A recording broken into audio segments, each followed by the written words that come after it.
Green Apple Home. So today I'm making a delicious salmon veggie pasta.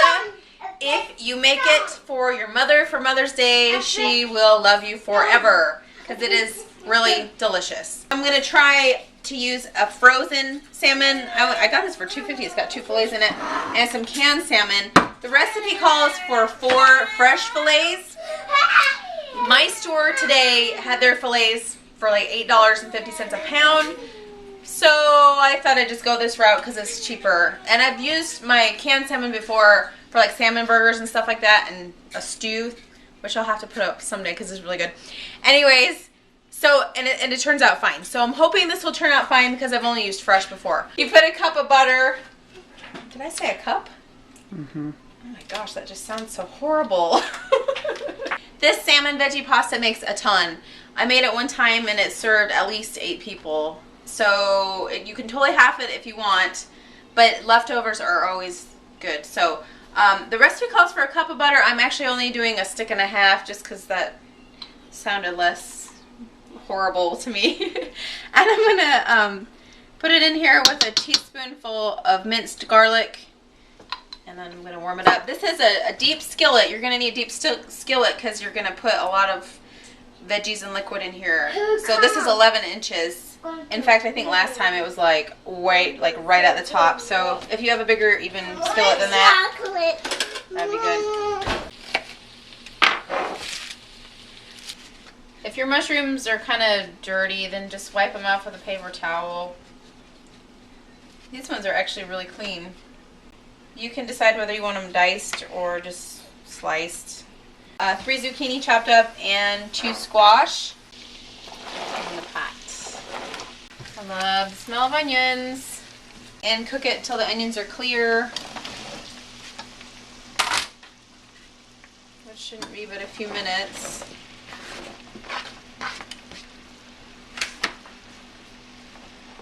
All that, whoa, goodness.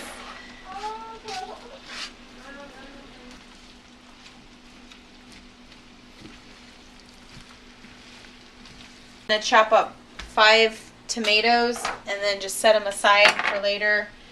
Well, I guess I have one too many. 5. Our onions are clear. As you can see, the squash and the zucchini aren't quite done. I mean, they're bigger pieces and they take longer to cook, but don't worry about that because they'll have time to simmer some more. Right now we're going to add a 16-ounce box of orzo. And then we're going to add 2 cans of chicken stock.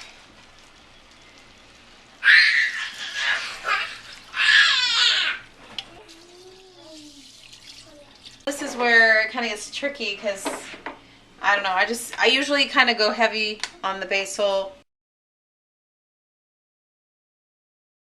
But I just do a little palmful.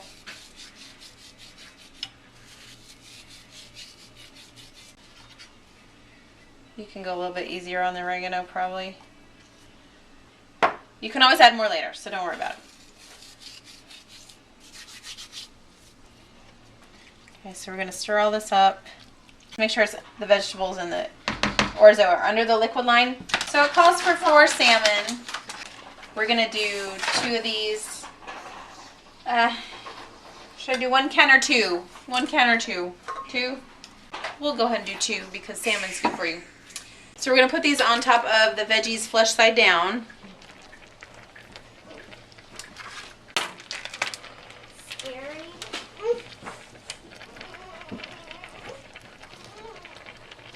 With your canned salmon, you're going to want to just kind of have a plate or something. I've already kind of drained this off so it shouldn't have too much liquid.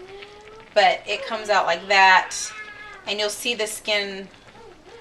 You can take the skin off at this point with your canned salmon because it'll be hard to take off later. This will all come off in one nice like sheet.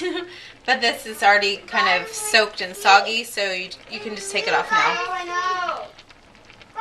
You're going to find bones and like a vertebrae of the fish. Now it has been in the can so long that the bones are very soft. And what I do, rather than trying to pick out all the bones and everything, is just go ahead and mush it up in the salmon, because you do not notice that there's any bones in there. It's not crunchy at all, and it's really good for you, the calcium and stuff from the bones. So what I do is you just take your thumb and kind of mush down like that on that like vertebrae in the column, and just kind of put your finger along the other side where the bones are, and just by doing that it breaks it up, and then you just add it.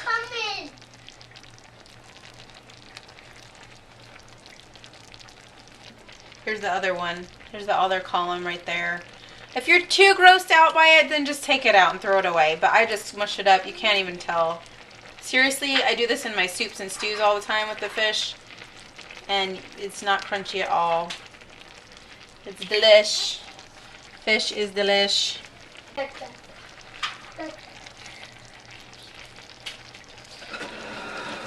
just taking our 5 tomatoes and putting it right on the top of all that salmon. I told you you need a big simmer, a big skillet here. Just gently put it all over it. We're going to need to cover this. The tomatoes will kind of reduce, so it'll be okay, but it is a full pot. So we put this on and let it simmer.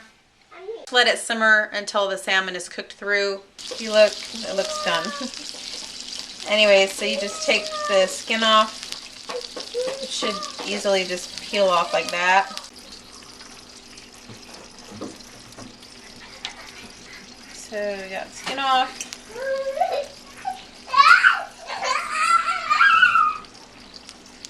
Okay, now we're going to break up the salmon into little pieces. Or maybe another little palmful, not quite as much as the basil, but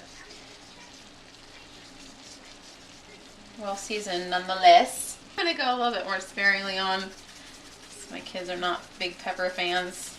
Last, we're going to add a lemon and just squeeze it all over on the top of the mixture of everything. So roll it around, release the juices, cut it up.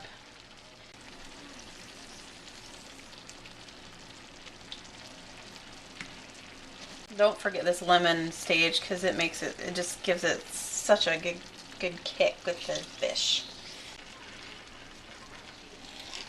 Doesn't that look good though? Yum.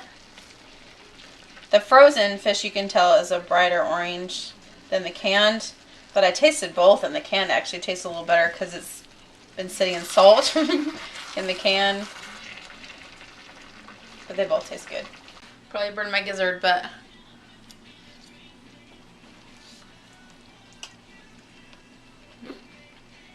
okay, that's as good as I remember. I probably didn't show you, I did add a little bit more basil and a lot more salt. It's really light tasting. And it's a good balance between the vegetables and the fish. It just tastes really bright too with the lemon. I like it. So, yeah, try it. It's good. It's really good, and I really like the fish. What do you like the best? Fish. Fish. Oh no, fish. Okay. What about more vegetables? No. So thanks for watching, and we'll see you next time on The Green Apple Home. Okay, these are the leftovers after a family of 5 has eaten.